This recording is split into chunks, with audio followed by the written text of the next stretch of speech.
Bismillahirrahmanirrahim. Assalamualaikum warahmatullahi wabarakatuh. Alhamdulillah, wassalatu wassalamu ala rasulillah wa ala alihi wa sahbihi wa man tabi'ahu wa mawalah. Yang sama-sama kita hormati Bapak Gubernur Provinsi Sumatera Barat Buya Mahirdi beserta rombongan, Bapak Bupati Tanah Datar atau yang mewakili, Bapak Wakil Wali Kota Solo, alim ulama, cerdik pandai, nenek mama, hadirin hadirat, muslimin muslimat, insyaallah semuanya dimuliakan Allah Subhanahu wa taala. Ambo datang ke Sumatera Barat setahun sebanyak 3 kali, sampai bulan sekali. Yang terakhir bedah buku di Ar-Rahmah, Baitur Rahmah. Hadir Pak Gubernur beserta Ibu. Berkesan bedah buku waktu itu karena langsung Ibu Gubernur bertanya, dan pertanyaan itu membuat ambo trauma. Pertanyaannya, Ustadz telah bini apa alun? Jadi memang kalau alun nikah memang tidak berani tipu lagi ke Sumatera Barat. Jadi alhamdulillah kita bertemu lagi. Saya membaca buku ini,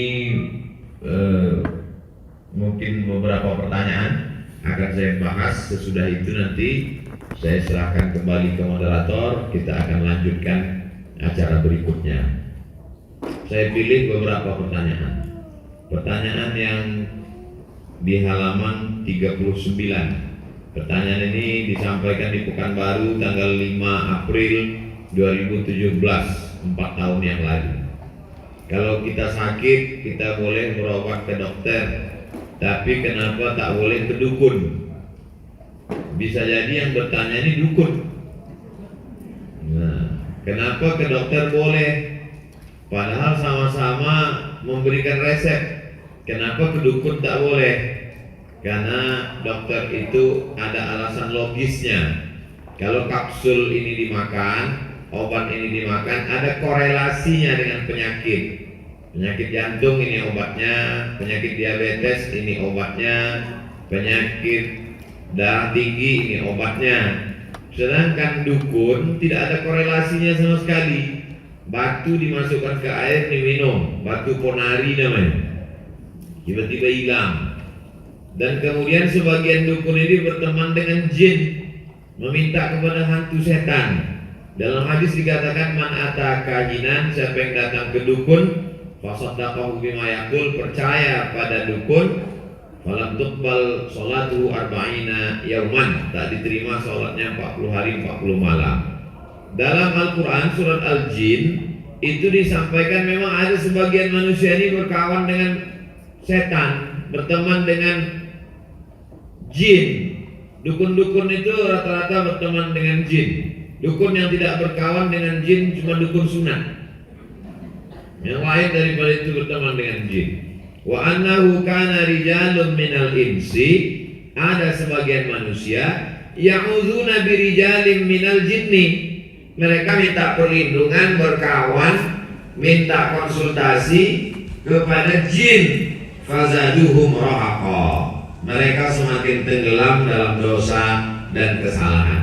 Jadi itulah alasan maka bagi masyarakat yang masih berobat kepada dukun supaya beralih ke ruqyah. Alhamdulillah di Sumatera Barat banyak ustaz-ustaz kita yang bisa meruqyah. Sahabat-sahabat kita alumni Mesir membuka terapi dengan habba sauda. Habba sauda ada hadisnya. Al-habbatu sauda shifaa'un min kulli da'. Habba sauda obat dari segala macam penyakit. Madu juga ada hadisnya. Alaikum bisyifaini al-asal wal Quran. Hendaklah kamu berobat dengan 2 obat, baca Quran dan minum madu. Tapi tidak semua hadis tentang makanan ini hadisnya sahih. Ada juga hadis al-bazinjan shifaa'un min kulli da', terong obat dari segala macam penyakit. Itu hadis palsu yang membuat tukang jual terong. Nah, jadi tanyalah ke ustaz, alim ulama, guru-guru, supaya kita selamat dari jebakan-jebakan dukun ini. Yang gue yakin kalau video gue di-upload, dukun-dukun banyak juga yang sakit hati. Beko IDI Ikatan Dukun Indonesia akan mensomasi Ambo. Ambo tidak khawatir karena pas pembawa acara akan dibawa juga. Tentu Pak Gubernur akan membela kan. Kalau kita takut menyampaikan, kita akan susah. Karena semua isi agama itu pasti orang benci. Cerita tentang Komar, tentu pabrik minuman Komar marah. Cerita tentang judi, maka orang yang punya praktek judi tersinggung. Jadi kalau kita pikirkan orang marah, kita tidak akan pernah menyampaikan kebenaran. Yang paling marah orang hari ini adalah Pak Gubernur. Siapa itu? Pak konvensional. Karena beliau beserta bupati, kepala daerah, wali kota berhasil menyelamatkan Bumi Minangkabau dari riba. Kita ucapkan tahniah selamat. Kalau ada orang mengatakan bupati kami rajin puasa Senin, bupati kami rajin sholat duha, bupati kami rajin baca surat Al-Kahfi, itu bukan amal bupati, itu amal ama-ama. Amal bupati, amal pejabat adalah merubah konvensional menjadi syariah. Itu baru amal bupati. Itu baru amal gubernur, amal wali kota. Itulah amal yang tidak bisa dilakukan oleh Ustadz Abdul Somad. Saya hanya mengajak mengimbau. Saya Abdul Somad mengajak mengimbau kepada seluruh insana Ambo dimanapun berada, marilah tarik uangnya dari bank konvensional, alihkan ke bank nagari syariah. Di perantauan semuanya alihkan ke bank nagari syariah. Sumando, tetangga, sahabat, kerabat, alihkan ke bank nagari syariah. Mari kita support karena ini adalah amal jariah yang akan mengalir sampai mati insya Allah. Jabatan tidak lama, paling lama 2 periode, itu pun kalau ada yang memilih.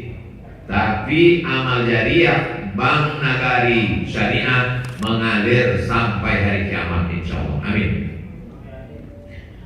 Anu direkam tadi untuk diupload di Instagram. Halaman 71. Apakah wudhu kita batal kalau bersentuhan dengan suami, dengan istri, dengan perempuan yang tak mahram? Tak wudhu. Sebagian sahabat-sahabat dari Muhammadiyah mengatakan tak batal.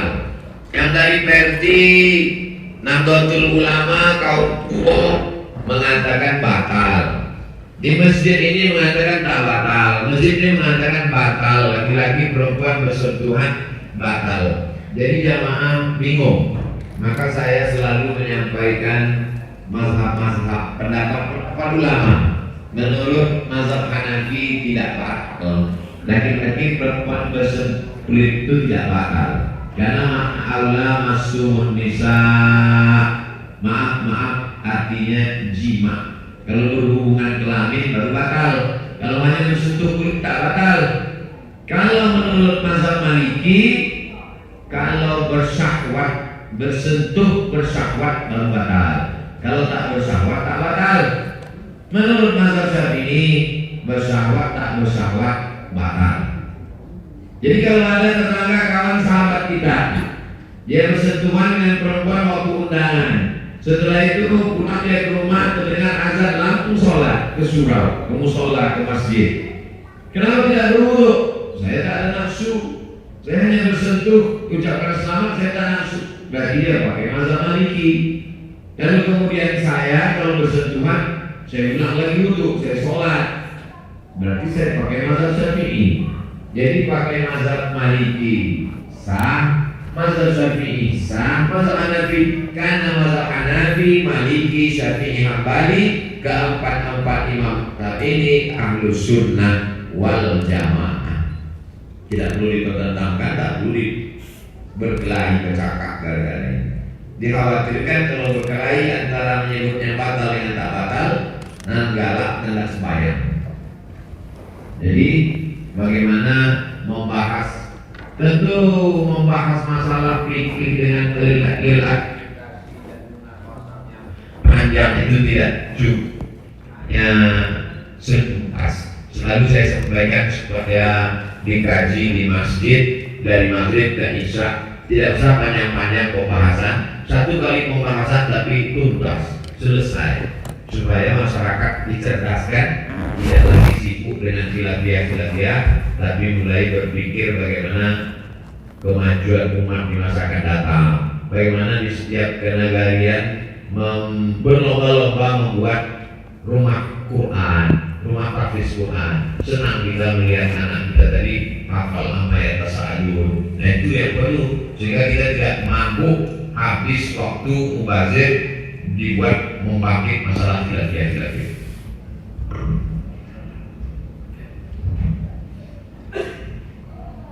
Ya.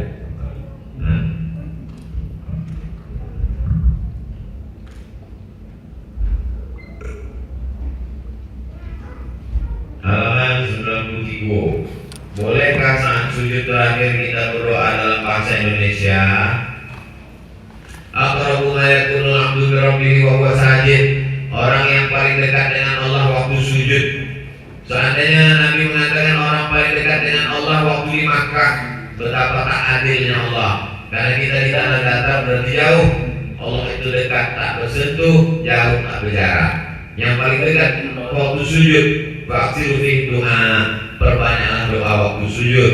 Tapi kalau memakai selain bahasa Arab, maka sholatnya batal. Maka bolehkah kita pakai bahasa Minang, bahasa daerah, bahasa Melayu? Boleh, tapi di dalam hati tidak dilafazkan di mulut. Subhana rabbiyal a'la, subhana rabbiyal a'la, subhana rabbiyal a'la, subhana rabbiyal a'la wa bihamdih. Terserah bacaan sujud yang maksud yang ada dalam hadis. Sesudah itu bacalah doa-doa. Begitu juga sesudah tasyahud, sebelum salam dianjurkan juga membaca doa-doa.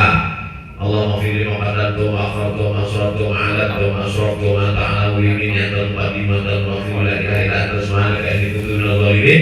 Allahumma inni a'udzubika min adzabi jahannam wa min adzabil qabri wa min fitnatil mahya wal mamat wa min syarri fitnatil masiihid dajjal. Allahumma inni 'ala dzikrika wa syukrika wa husni ibadatik. Habis itu mintalah doa-doa untuk kesehatan, untuk anak, untuk keluarga sampai sebelum salam. Tapi kalau bisa doanya panjang ketika sholat sendiri. Adapun menjadi imam jangan panjang-panjang, beko makmum tobat hitam.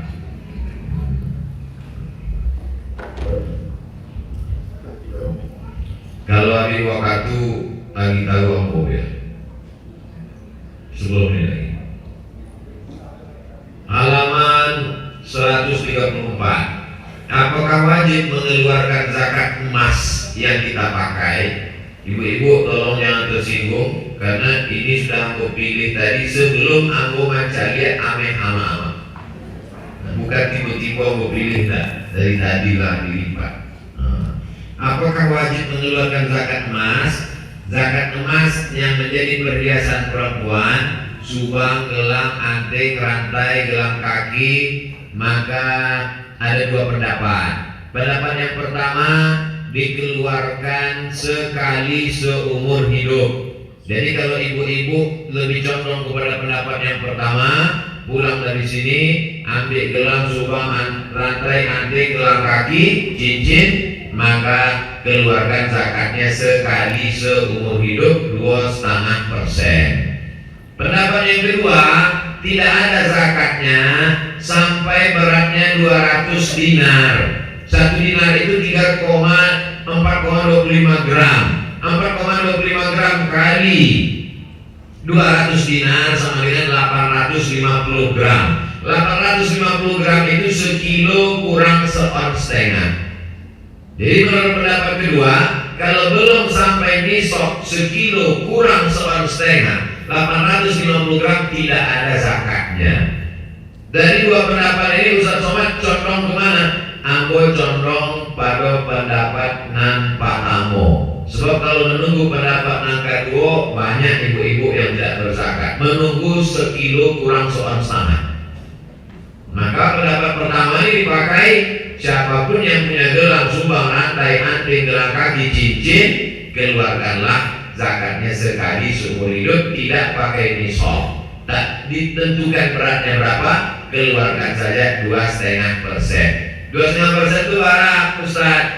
Kalau sejuta berarti 25.000. Sejuta 25.000. Jadi kalau gelang, rantai, subang, anting, gigi, penameh beratnya 1 on. 1 on berarti 100 gram. 1 gram ini sejuta. 100 gram berarti 100 juta. Berarti keluarkanlah 2,5 juta sekali. Saya bercontoh ke situ karena kalau menunggu 850 gram nanti banyak emas perhiasan perempuan yang tidak dizakati. Adapun emas bapak kalau punya cincin emas maka tidak, laki-laki tak boleh pakai cincin emas. Wahidul zahab wal harir lil unsa min ummati, aku halalkan emas dan sutra bagi perempuan. Wa uharrimuhuma lirrijal, aku halalkan bagi laki-laki. Jadi kalau laki-laki punya gelang, punya cincin, maka dia masuknya bukan pada zakat perhiasan, tapi masuk zakat simpanan. Kalau zakat simpanan nisabnya berapa?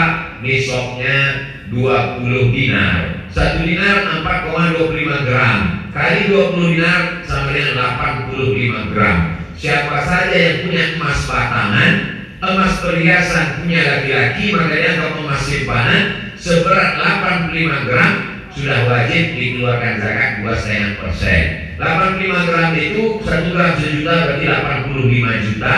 Keluarkanlah 25.000 kali 85. Diserahkan ke Basnas Kabupaten Tanah Datar, Basnas Provinsi, supaya disalurkan lebih bermanfaat buat umat. Ini tentang perhiasan.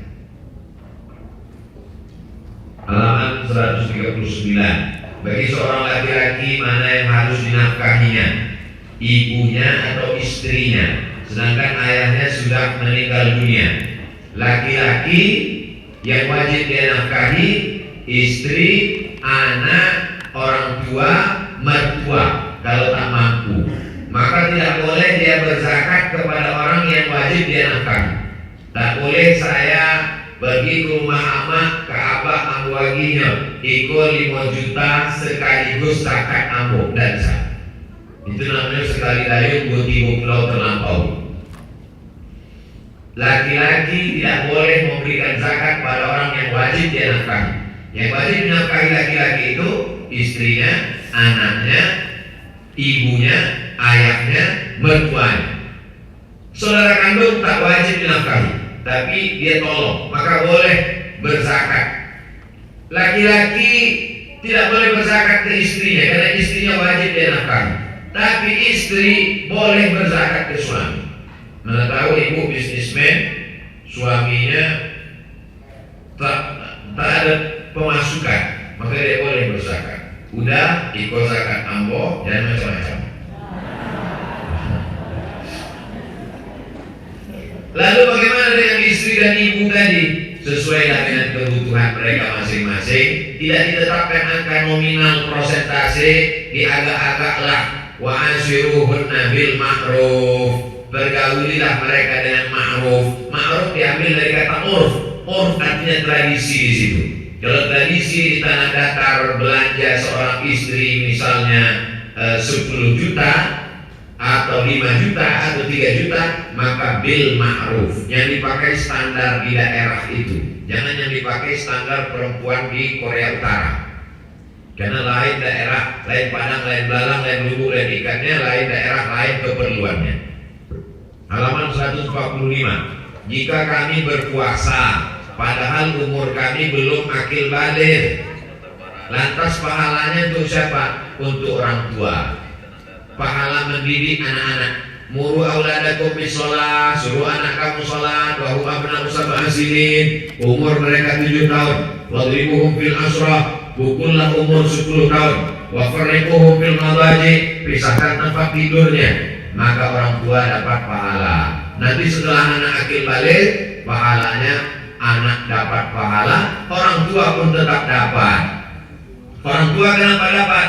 Man dalla ala khairin falahu mithlu ajri fa'ilihi. Siapa yang menunjukkan kebaikan, maka dia dapat pahala yang sama. Usahakan ibu-ibu, uni-uni, ama-ama mengajarkan wudhu ke anak mengajarkan alif bata al-fatihah ke anak supaya apa? Supaya setiap inya sholat, inya membaca Quran, pahalanya mengalir ke awak guru.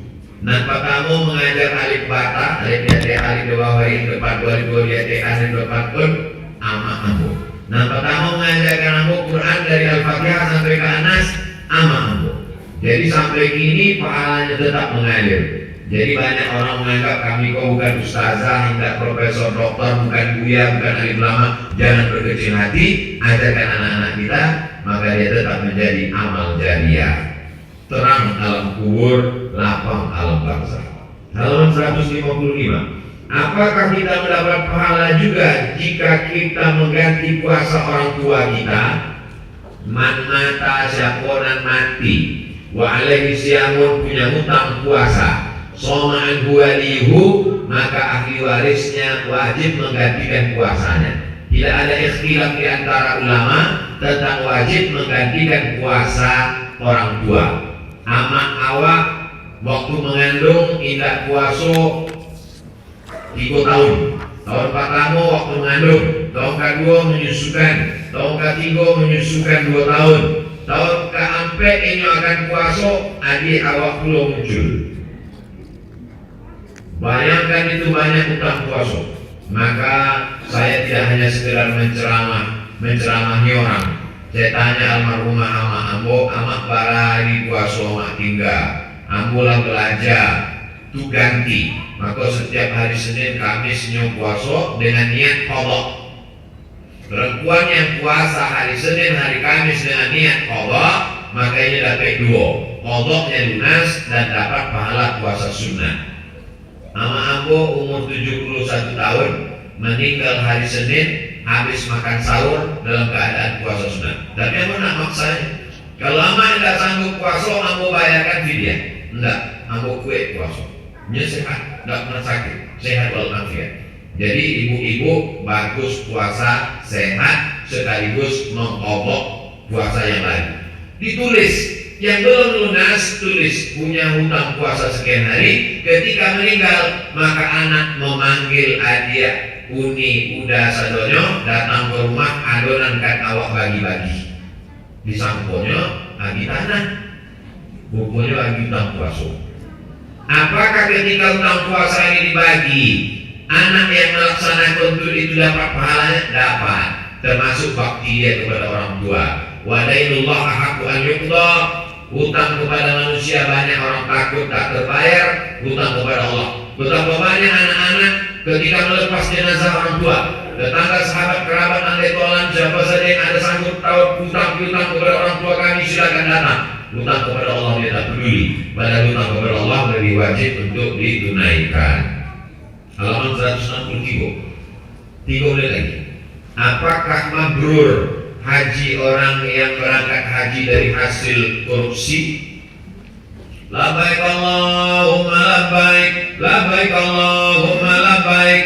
Dijawab oleh malaikat, la labbaik wa la sa'daik. Kau tidak dapat panggilan haji. Kenapa tidak dapat panggilan?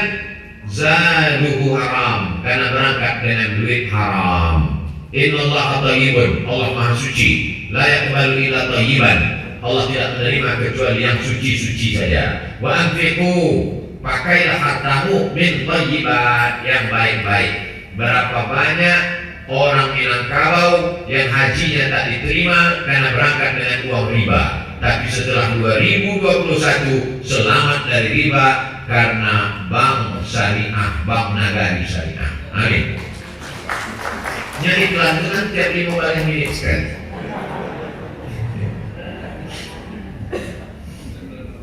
Halaman 169. Bagaimana hukum anak yang belum balik diikutkan kurban oleh orang tuanya?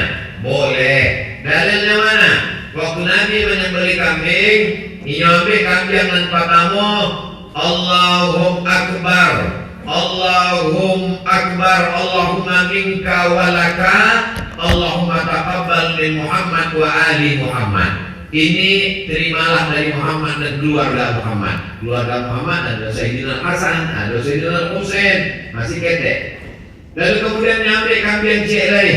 Allahu Akbar, Allahumma minka walaka, Allahumma hadza an Muhammad wa ummati Muhammad. Itu menunjukkan boleh berkurban untuk orang yang masih hidup. Iko sapi 2,5 juta untuk ambo, 2,5 juta untuk bini ambo, 2,5 juta untuk anak ambo, 2,5 juta untuk menantu ambo, 2,5 juta untuk cucu ambo. Boleh. Adapun orang yang berkurban 1 ekor kambing untuk 1 keluarga, itu kurban kelas ekonomi. 1 ekor lembu 7 orang VIP. Yang kelas paling hebat yang dilakukan Nabi waktu haji wada, inyo surang 100 ekor unta. Itu yang paling mantap. Masuk surga VVIP bersama Pak Gubernur. Terakhir ya. Apakah membaca Yasin beramai-ramai di rumah itu termasuk bid'ah? Halaman 177. Iqra'ul Quran, bacalah Quran. Fa innahu ya'ti yaumal qiyamah, Quran akan datang pada hari kiamat. Syafi'an li ashabi, dia datang pada hari kiamat memberikan syafaat pada orang yang membacanya. Surat Yasin itu Quran apa tidak Quran? Quran. Jadi membaca Yasin elok. Yang tidak elok itu sumui duit membaca Yasin. Seolah-olah tidak ada surat yang lain. Ambo termasuk tidak setuju kalau selamanya pengajian ibu-ibu baca Yasin. Tapi Ambo tidak melarang mereka baca Yasin. Ibu-ibu, kita baca Yasin, tapi kita robah, kita baca tafsir surat Yasin. Khatam. Tafsir surat Yasin, khatam di Masjid Syakirin. Sesudah khatam tafsir surat Yasin, pertemuan ini kita pindah ke tafsir surat An-Naba juz 30. Khatam juz 30. Habis itu Ambo pun tidak datang lagi. Dia tidak jual ceramah tabligh lagi. Jadi begitu cara Ambo untuk memperbaiki masyarakat. Jadi kalau kita tidak senang dengan tradisi masyarakat, kita isi dengan pertemuan ini kita tidak baca Yasin lagi, tapi memperbaiki tahsin. Selama itu baca bersama-sama. Tapi membaca bersama itu kata Imam Ibnu Taimiyah dalam kitab Majmu' Fatawa, namanya qiraatul idarah. Qiraatul idarah itu baik dengan syarat bacaannya kualitasnya sama. Tapi kalau bacaannya tak sama makruh, karena yang bacaannya tak bagus dia tidak sadar. Disangkanya bacaannya elok juga. Sebabnya tidak mendengar suara ini bersama-sama. Yasin wal Qur'anil Hakim innaka laminal mursalin. Dia tidak dengar suara ini. Padahal bacanya salah. Rupanya waktu baca dah lo yang Arab dibaca. Ya asin gitu. Mungkin baca Latin. Nah terus itu diperbaiki taksin bacaan baru baca bersama. Kalau tidak baik bacaannya makruh hukumnya. Berubah kali Quran berapa banyak orang baca Quran dilaknat Quran karena panjang pendek mat idolok ifak kalau guna bila menang tak tepat. Alhamdulillah bulan kalau banyak para kori-kori internasional, banyak juara-juara memperbaiki bacaan Al-Quran. Demikian, mohon maaf saya kembali ke moderator. Wassalamualaikum warahmatullahi wabarakatuh.